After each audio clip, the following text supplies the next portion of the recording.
ठीक है, चलिए अपना क्लास स्टार्ट करते हैं। अभी तक हमने क्या देखा था? अभी तक देखा था, मैंने बताया था 3 तरीके, हीट कैसे 3 तरीकों से फ्लो हो सकता है।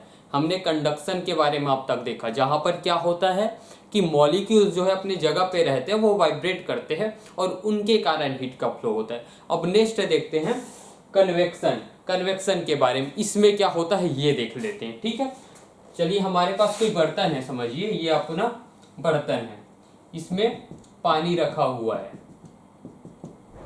ये आपका बर्तन है, इसमें पानी रखा हुआ है और इसको हम हीट दे रहे हैं। ये आपका, हम किसी तरीके से इसको हीट दे रहे हैं।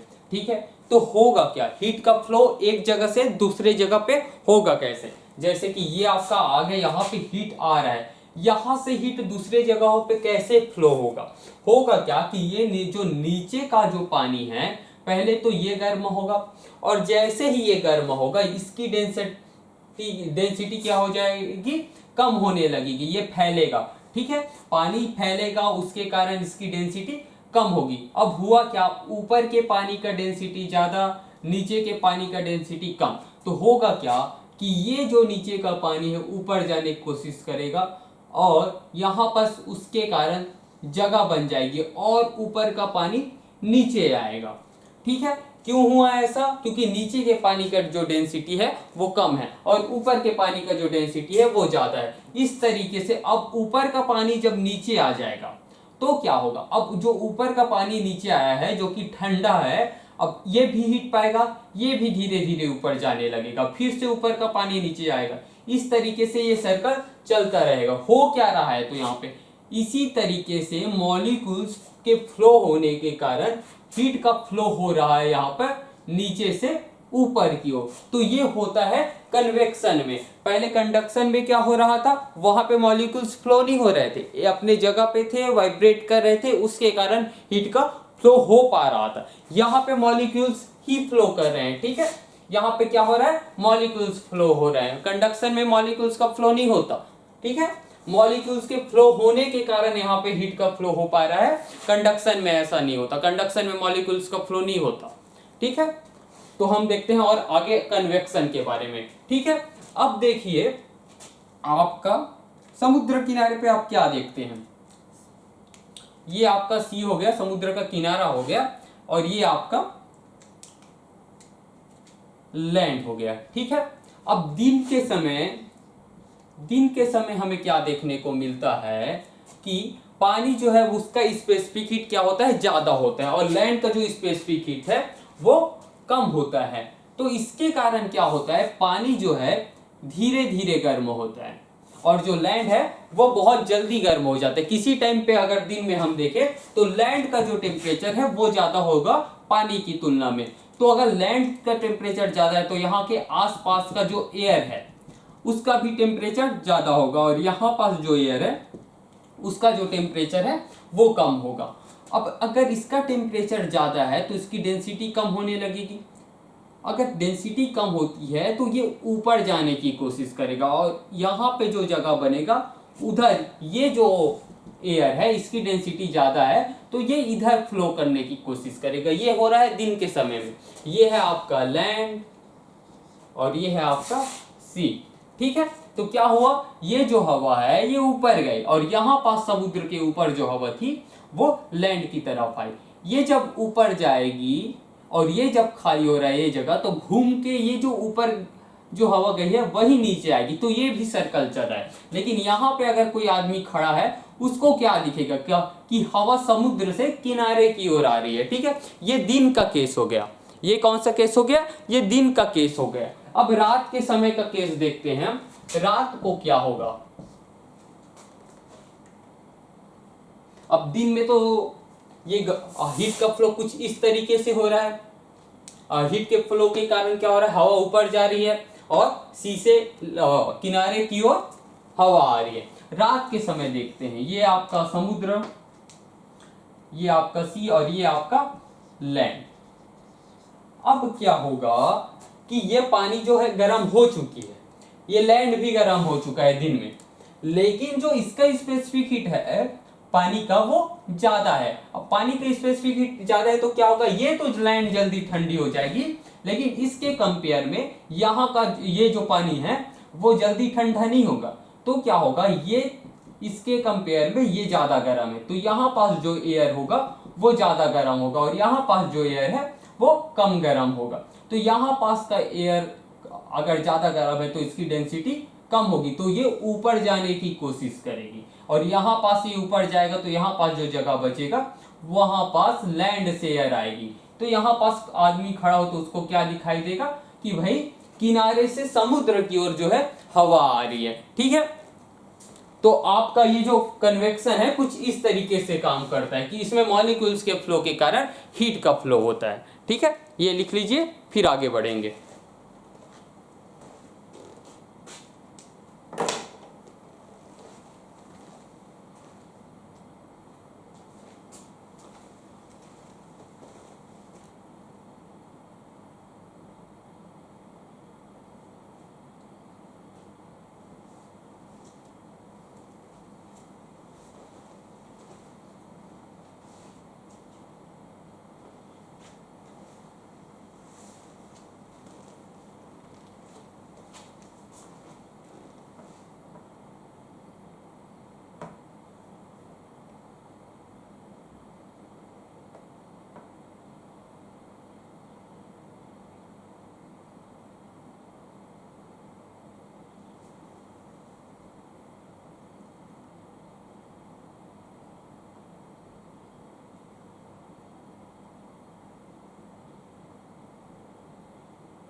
ठीक है, चलिए आगे बढ़ते हैं। अब हम तीसरे मोड के बारे में देखेंगे, हीट ट्रांसफर के। ठीक है, हमने कंडक्शन देखा, हमने कन्वेक्शन देखा, अब हम देखते हैं रेडिएशन के बारे में।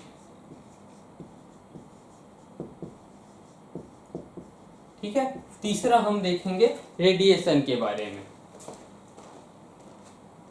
होता क्या है, कंडक्शन में मॉलिक्यूल्स का फ्लो नहीं होता, कन्वेक्शन में क्या होता है कि मॉलिक्यूल का फ्लो होता है। रेडिएशन में क्या है, देखिए, अब ये आपका सन है भाई, ये आपका अर्थ है।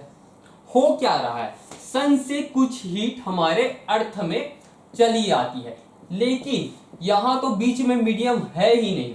अर्थ और सन के बीच में तो कोई मीडियम नहीं, वहां तो वैक्यूम है। तो ऐसा क्या हुआ कि हीट का फ्लो हो पा रहा है। हमने इसके पहले दो और मोड देखे, उन दोनों में ही हमें मीडियम की जरूरत थी, मीडियम के बगैर वहां पे हीट का फ्लो नहीं हो सकता था, हीट का ट्रांसफर नहीं हो सकता था। लेकिन यहाँ पे क्या हो रहा है, यहाँ पे तो हीट का ट्रांसफर बिना मीडियम के हो रहा है। तो जब बिना मीडियम के हीट का ट्रांसफर होता है तो वो केवल रेडिएशन के थ्रू पॉसिबल हो पाता है। तो तीसरा जो मोड है हीट ट्रांसफर का वो है रेडिएशन। ठीक है, अब देखिए, सन से जो अर्थ तक जो हीट का फ्लो होता है वो होता है इलेक्ट्रोमैग्नेटिक वेव के थ्रू। ठीक है, जिसको हम नॉर्मली देखते हैं, लाइट होता है जो, वो भी इलेक्ट्रोमैग्नेटिक वेव ही है। ठीक है, तो वो आता है सन से अर्थ तक। ये जो फॉर्म है हीट ट्रांसफर का, यही रेडिएशन है। ठीक है, अगर हमारे सामने आग जल रही है तो हमें जो हीट महसूस होता है वो भी रेडिएशन, आग से जो रेडिएशन आता है उसके थ्रू हमें हीट का एहसास होता है। ठीक है, तो रेडिएशन के बारे में हम थोड़ा डिटेल से पढ़ेंगे, देखते हैं कि कौन कौन सी थ्योरी है, कुछ कुछ टर्म्स हमें डिफाइन करना पड़ेगा और बहुत सारे 2-3 हमें लॉ भी देखने पड़ेंगे। ठीक है, तो आगे देखते हैं, थ्योरी ऑफ एक्सचेंज के बारे में देखते हैं हम। Theory of exchange. तो थ्योरी ऑफ एक्सचेंज क्या कहता है आपका? देखिए, थ्योरी ऑफ एक्सचेंज कहता है कि कोई भी मटेरियल हो, कोई भी ऑब्जेक्ट हो, वो किसी भी टेम्परेचर पे हो, उसका टेम्परेचर जो है कुछ भी हो, वो हमेशा रेडिएशन इमिट करता है और रेडिएशन को अपने अंदर अवशोषित भी करता रहता है। वो रेडिएशन को छोड़ता भी है और अवशोषित भी करता रहता है। उसका टेम्परेचर कुछ भी हो सकता है वो ज़्यादा छोड़ रहा हो और कुछ ग्रहण कर रहा हो सकता है वो ज़्यादा ग्रहण कर रहा हो और कम छोड़ रहा हो। वो रेडिएशन को इमिट भी करता है और एब्जॉर्ब भी करता है। ठीक है, तो किसी, अगर देखिए तो 3 कंडीशन हो सकते हैं। पहला कंडीशन क्या हो सकता है कि बॉडी का जो टेम्परेचर है वो सराउंडिंग के टेम्परेचर से ज्यादा हो। तो जब ऐसा कंडीशन होता है, ठीक है, तो क्या करता है, वो रेडिएशन इमिट करता है। रेडिएशन का जो इमिशन है, उसका इमिट जो करेगा वो ज्यादा होगा, एब्जॉर्ब करेगा उसके कंपेयर में। ठीक है, तो क्यों होगा ऐसा? जब बॉडी का टेम्परेचर ज्यादा है अपने सराउंडिंग के कंपैरिजन में, तो क्या होगा, धीरे धीरे उससे हीट निकलेगा। हीट कैसे निकलेगा? इमिट करते हुए, रेडिएशन के फॉर्म में। क्यों निकलेगा? ताकि दोनों का टेम्परेचर, सराउंड बॉडी का टेम्परेचर और सराउंडिंग का टेम्परेचर सेम हो सके। दूसरा केस क्या हो सकता है भाई? दूसरा केस हो सकता है कि सराउंडिंग का जो टेम्परेचर है वो ज्यादा हो बॉडी के टेम्परेचर से। तो इस केस में क्या होगा कि वो ज्यादा ग्रहण करेगा, आजू बाजू जो रेडिएशन है, सराउंडिंग में जो रेडिएशन है उसको एब्जॉर्ब करने की कोशिश करेगा। ठीक है, तो जो एब्जॉर्प्शन होगा वो ज्यादा होगा इमिशन के कंपैरिजन में। ठीक है, इमिशन के कंपैरिजन में एब्जॉर्प्शन जो है ज्यादा होगा। तीसरा केस क्या हो सकता है कि भाई चलो बॉडी का टेम्परेचर ज्यादा है, वो रेडिएशन छोड़ रहा है, एक टाइम ऐसा आएगा जब बॉडी का और सराउंडिंग का जो टेम्परेचर है वो सेम हो जाए, या बॉडी का टेम्परेचर क्या है, कम है सराउंडिंग से, तो वो जो रेडिएशन है वो ले रहा है, एब्जॉर्ब कर रहा है। एक टाइम क्या होगा, एब्जॉर्ब करते रहेगा तो उसका टेम्परेचर जो है सराउंडिंग के टेम्परेचर के बराबर हो जाएगा। तो यहाँ पर जो एब्जॉर्प्शन होगा और जो इमिशन होगा वो दोनों के दोनों बराबर होंगे। ठीक है, तो ये आपका था थ्योरी ऑफ एक्सचेंज, कि हर एक बॉडी किसी भी टेम्परेचर पे वो हमेशा क्या करते रहेगा, वो एब्जॉर्ब भी करेगा हीट और इमिट भी करेगा हीट हमेशा। इस केस में भी क्या हो रहा है, तीसरे केस में वो रेडिएशन इमिट भी कर रहा है, एब्जॉर्ब भी कर रहा है, भले इन दोनों का अमाउंट सेम है, एब्जॉर्प्शन का अमाउंट और इमिशन के अमाउंट दोनों अमाउंट सेम है, लेकिन हो रहा है, क्या हो रहा है, इमिशन भी हो रहा है और एब्जॉर्प्शन भी हो रहा है। तो ये लिख लीजिए, फिर आगे देखेंगे।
ठीक है, चलिए आगे देखते हैं।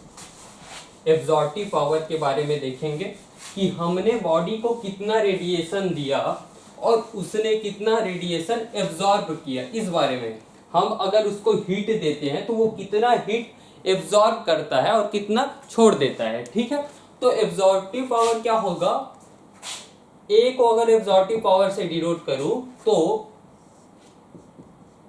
Heat incident on body, heat absorbed by body।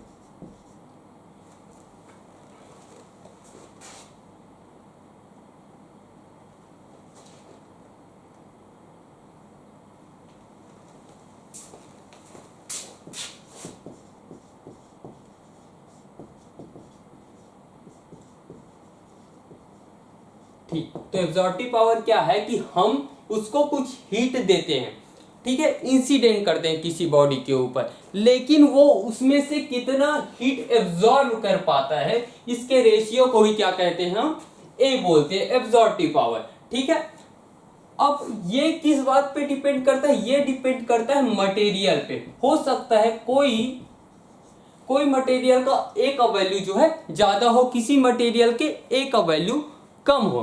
ठीक है, अब देखिए यहां पे कि हमने चलिए 100 यूनिट हीट उस पे इंसिडेंट किया, ठीक है, लेकिन वो कितना एब्जॉर्ब कर पाया, वो कर पाया, चलिए मानते हैं 70 यूनिट। तो क्या हुआ, ए का वैल्यू कितना हुआ, ए का वैल्यू हो गया आपका 0.7। परसेंट में लिखूं तो कितना परसेंट वो एब्जॉर्ब कर पाया, इसी को मैं लिख सकता हूं 70% वो जो है हीट एब्जॉर्ब कर पाया। ठीक है, तो ये आपका एब्जॉर्प्टिव पावर है। ये किस बात पे और डिपेंड करता है, ये वेवलेंथ पे भी डिपेंड करता है। ठीक है, कोई मटेरियल है, हो सकता है वो क्या करे कि कुछ किसी स्पेसिफिक वेवलेंथ के रेडिएशन को, स्पेसिफिक लाइट को, कोई रेड लाइट है उसको, कोई ग्रीन लाइट है उसको, वो ज्यादा एब्जॉर्ब करे और किसी लाइट को ज्यादा रिफ्लेक्ट करे। जैसे कि अगर कोई व्यक्ति रेड कलर का कपड़ा पहने, इसका मतलब क्या है कि वो जो कपड़ा है रेड कलर के लाइट को ज्यादा रिफ्लेक्ट कर रहा है और बाकी जो लाइट है उसको एब्जॉर्ब कर रहा है। ठीक है, बाकी जो वेवलेंथ है उसके लिए उसका एब्जॉर्प्टिव पावर क्या है, बहुत ज्यादा है। तो ये जो है वेवलेंथ पे भी डिपेंड करता है, तो हम उसको डिनोट कर देते हैं ए लेम्डा से। इसको क्या बोलते हैं, spectral absorptive power.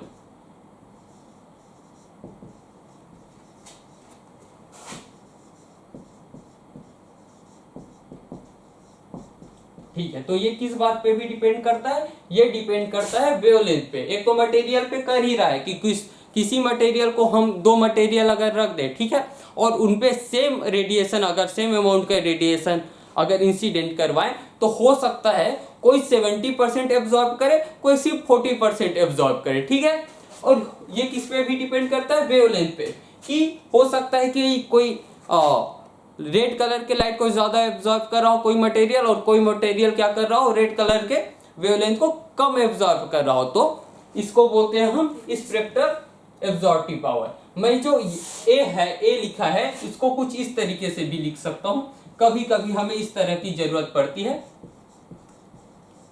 Heat incident on body equal to A into heat absorb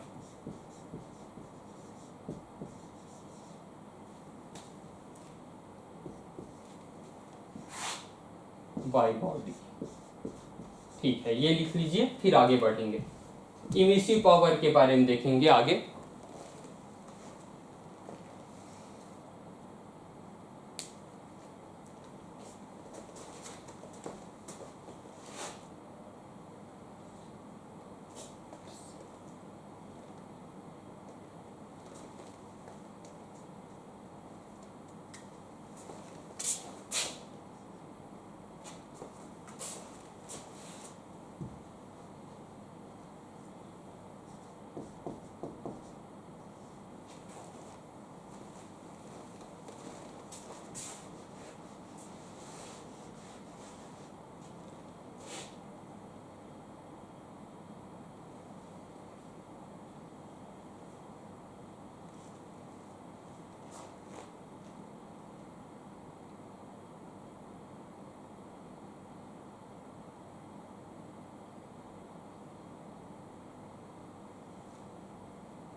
यहाँ पे थोड़ा मिस्टेक है, ये होगा आपका हीट एब्जॉर्ब बाय बॉडी और ये होगा आपका हीट इंसिडेंट ऑन बॉडी। इसको सुधार लीजिए,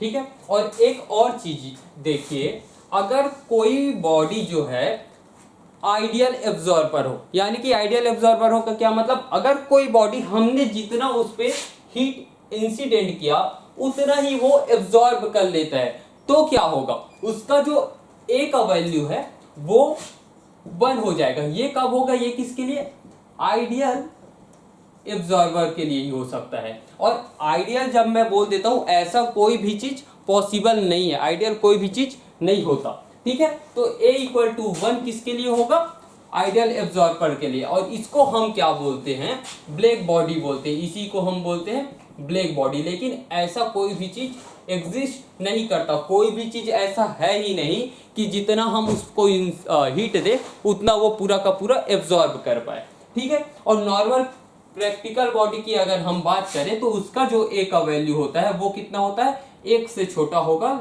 और 0 से बड़ा होगा, ठीक है। तो ये दोनों केस लिख लीजिए, ये होगा आपका प्रैक्टिकल एब्जॉर्बर।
ठीक है, चलिए आगे बढ़ते हैं, इमिसिव पावर के बारे में देख लेते हैं।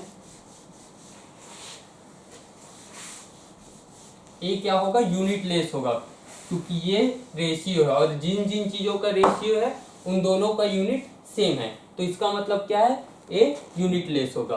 अब देखते हैं इमिसिव पावर के बारे में। इमिसिव पावर, ठीक है।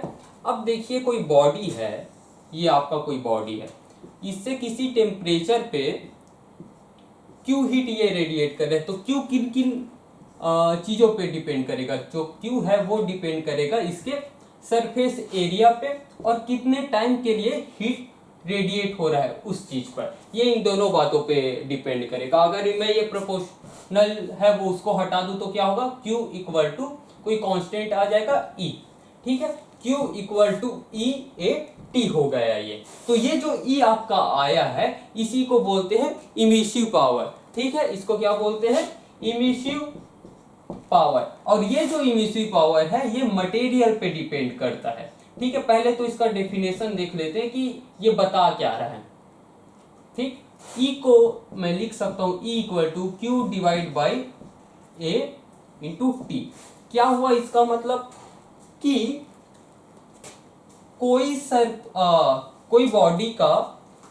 कोई बॉडी यूनिट एरिया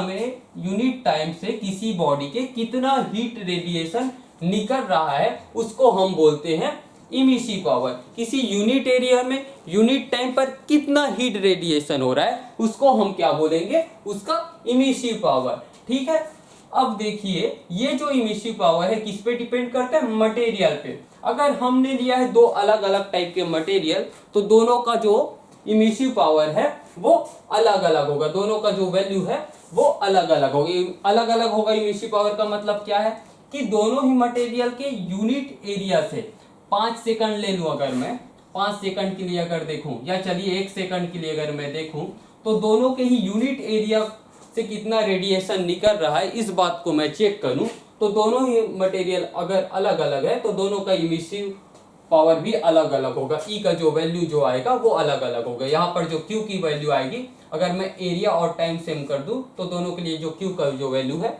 वो अलग अलग होगा। ठीक है, ये लिख लीजिए आप। ये सिर्फ मटेरियल पे डिपेंड नहीं करता, मटेरियल पर भी डिपेंड करता है लेकिन सिर्फ मटेरियल पे डिपेंड नहीं करता, और भी आगे देखेंगे कि किन किन बातों पे ये डिपेंड करता है। और जैसे ए लेमडा होता था स्पेक्ट्रल, वैसे ही यहाँ पे ई लेमडा भी होता है, स्पेक्ट्रल इमिसिव पावर।